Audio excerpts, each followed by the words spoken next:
The specification asks you to be aware of a number of other objections to the teleological argument, and in this film I'm going to deal with two specific ideas that are asked for.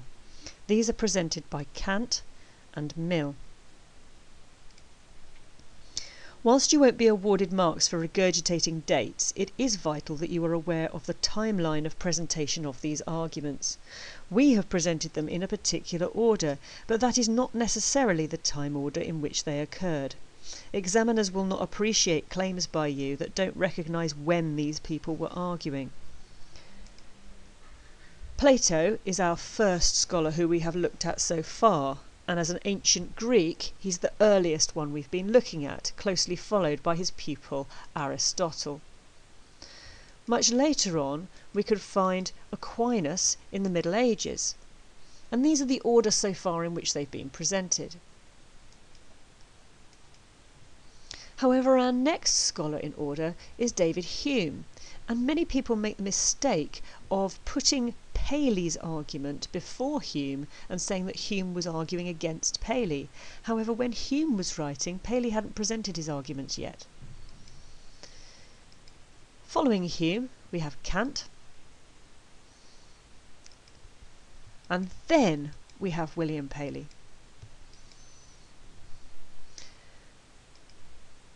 And finally, we have John Stuart Mill, the youngest of the people that we've been studying by the end of this film.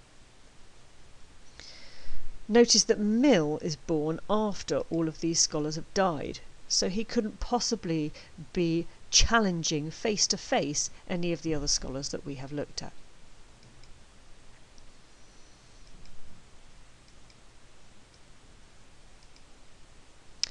So we begin with Immanuel Kant. He offers a number of interesting arguments against the teleological argument, and it helps if we're aware of the following. He argued that everything we perceive about the world is observed via the senses. This sensory information must be interpreted by our brain. This information is known as phenomena, and it means that phenomena is subject to interpretation and therefore cannot be known to be real or true or objective. In contrast, the noumena is the world as it really is.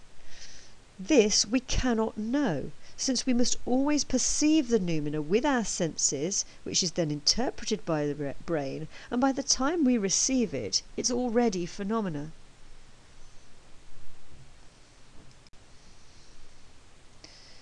Based upon this, Kant says that statements about the empirical world cannot be certain, since all the information that we perceive is phenomena.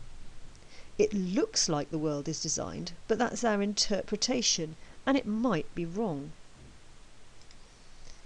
In addition, we have no experience of a world being made anyway. We haven't seen it happen, so all our ideas are interpretation, subjective, and potentially flawed. We've seen this objection from Hume as well. If we move to statements about God that are outside that empirical data that we've interpreted, then we move into futility anyway, since there is nothing to perceive, no evidence, and a posteriori statements cannot apply.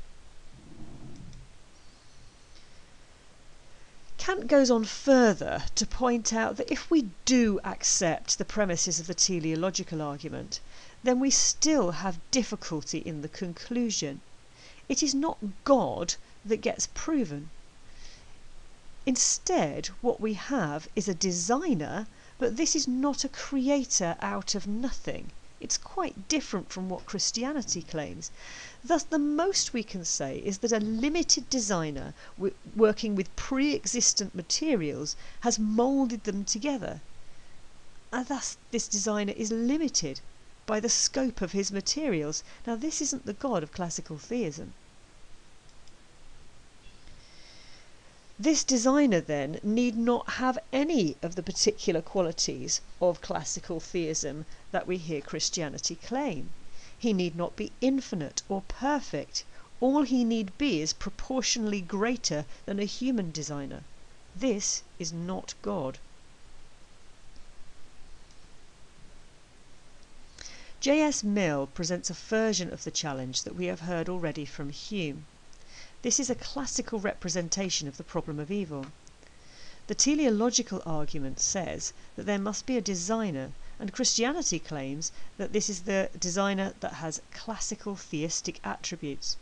However, Mill points out a flaw that scholars like Epicurus have done in ancient Greek times, that if God is all-loving and all-powerful, and yet evil exists, then we have a paradox. The three statements cannot all be true at the same time. If he is loving and yet couldn't stop evil, then we have a solution. If he could stop evil but just doesn't want to because he's unpleasant himself, then again there is no dilemma.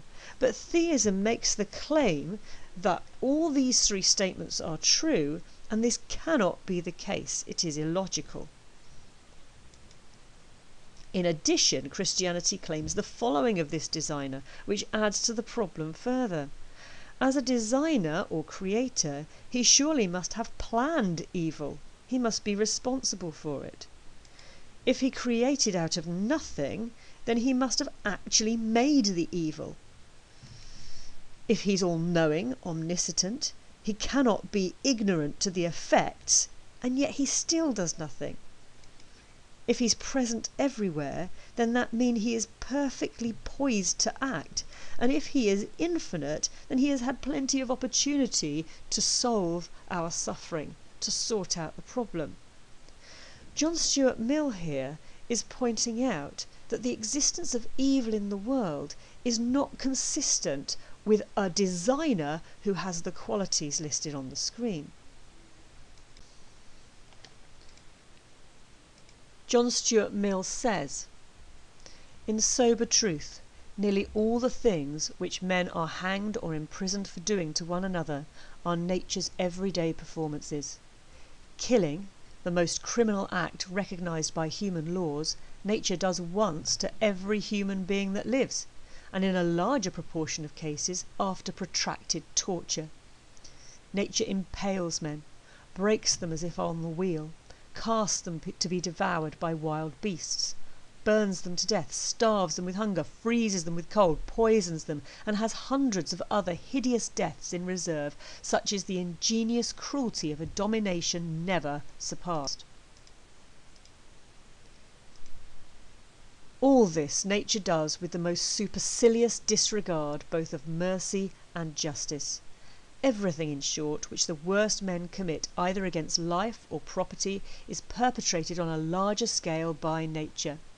Not even in the most distorted and contracted theory of good which was ever framed by religious or philosophical fanaticism can the government of nature resemble the work of a being at once good and omnipotent." Mill in fact claims that God must love but be limited in power. God wants our happiness but cannot achieve it. This is not the designer of classical theism, and this is not the designer that the teleological argument hopes to demonstrate.